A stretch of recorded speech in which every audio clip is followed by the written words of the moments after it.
ఈరోజు లాస్ట్ రోజు కనుక మేము మహిళలు అంతా చాలా ఎత్తులో రావడం జరిగింది.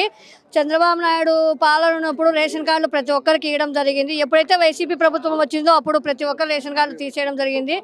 పేద ప్రజలు చాలామంది రేషన్ కార్డులు లేకపోవడంతో రేషన్ రాకపోవడం చాలా ఇబ్బందులు పడుతుంది. ఇప్పుడు మన ప్రభుత్వం వచ్చింది, మన చంద్రబాబు నాయుడు గారు వచ్చారు కాబట్టి ప్రతి ఒక్కరికి రేషన్ కానీ ఫింక్షన్ కానీ ప్రతి ఒక్కరికి యథావిధిగా అందుతుందని మేము మనస్ఫూర్తిగా కోరుతున్నాము. జై టీడీపీ, జై ఫారూక్ సార్, జై ఫిరోజ్ అన్న.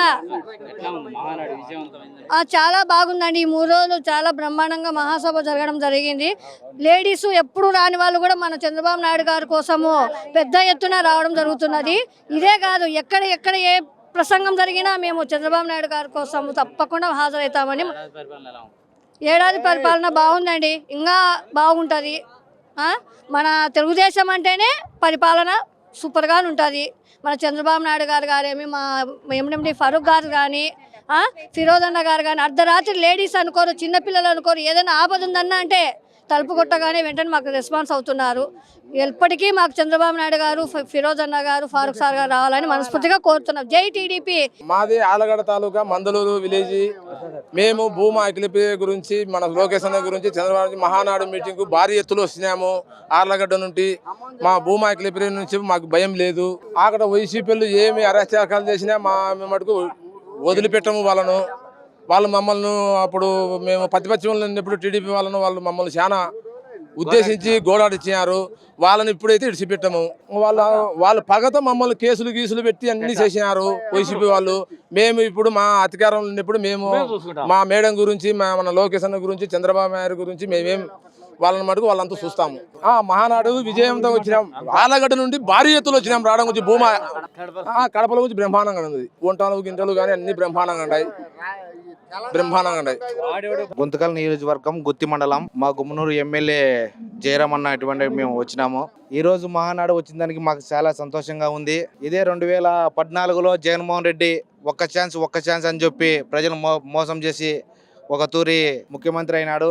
అతను చేసింది ఏమీ లేదు కాబట్టి 2019లో మళ్ళా జగన్మోహన్ రెడ్డి ముఖ్యమంత్రి అయినాడు. 2023లో ప్రజలు తెలుసుకొని చంద్రబాబు నాయుడిని భారీ మెజార్టీతో బీజేపీ, అలాగే పవన్ కళ్యాణ్, జనసేన, టీడీపీ మొత్తం ఎన్డీఏ కూటమి ద్వారా 164 సీట్లు కైవసం చేసుకొని కేవలం జగన్మోహన్ రెడ్డికి, వైసీపీకి 11 సీట్లు మాత్రమే ఇచ్చి ఫస్ట్ ఆఫ్ ఆల్ ప్రజలకి మా తెలుగుదేశం పార్టీ నాయకుల ద్వారా, కార్యకర్తల ద్వారా కృతజ్ఞతలు తెలియజేస్తున్నాము.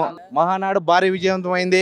నిన్న మొన్న కాక ఈ రోజు 27, 28, 29 రోజులలో 3 రోజులు మహానాడు భారీ కార్యకర్తలతో, నాయకులతో, ప్రజలతో 5 లక్షల మంది పైచిలకునే మహానాడు విజయవంతమైందని నేను కోరుతున్నాను. జగన్ కి సినిమా భారీ సినిమా 2.0, జగన్ కి అయితే 4.0, దాని డెవలప్మెంట్ 8.0 చంద్రబాబు నాయుడు జగన్ కి సినిమా చూపిస్తారని మేము అనుకుంటున్నాం. 2029లో కూడా మళ్ళా వచ్చేది తెలుగుదేశమే, మళ్ళా గెలిచేది చంద్రబాబు నాయుడే. మళ్ళా నెక్స్ట్ ఈ 30-40 ఏళ్ళు చంద్రబాబు నాయుడు రావాలని కోరుకుంటున్నాము. కడప 7 సీట్లు, ఇంతకుముందు ఈ 2023, 24 కడప 7 సీట్లు వచ్చినాయి. ఇప్పుడు 2029లో క్లీన్ చిప్ చేసి కడప 10కి 10 కొట్టుకుంటామని మా తెలుగుదేశం పార్టీ నాయకులు కోరుకుంటాం. ఈరోజు కడపలో మహానాడు పండుగకు కర్నూలు నుంచి మినిస్టర్ టీజీ భరతన్న గారి సైన్యం కదిలి వచ్చాము.